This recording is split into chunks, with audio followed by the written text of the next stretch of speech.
Mas maraming buhay ang inaasahang may sasalba matapos ipagkaloob ng Hand Foundation Incorporated ang isang fully equipped mobile blood donation vehicle sa Philippine Red Cross o PRC Pampanga Angeles City Chapter. Ginawa ang ceremonial turnover ngayong July 28 sa The Club at Hand Reserve sa New Clark City, Tarlac sa pangunguna ng mga opisyal ng Hand Foundation, Hand Philippines Incorporated at Philippine Red Cross. Ayon sa PRC, malaking tulong ang mobile blood donation vehicle dahil magkakaroon na ang Pampanga Angeles City Chapter ng dedicated na sasakyan para sa mga bloodletting drive.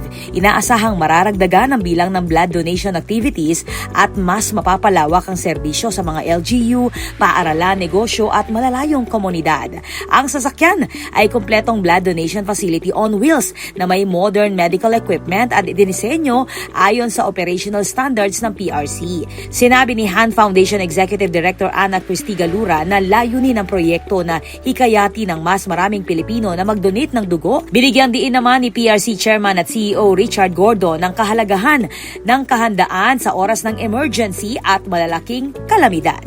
Ang donasyong sasakyan ay isa lamang sa 6 na mobile blood donation buses na kasalukuyang ginagamit ng Philippine Red Cross sa buong bansa.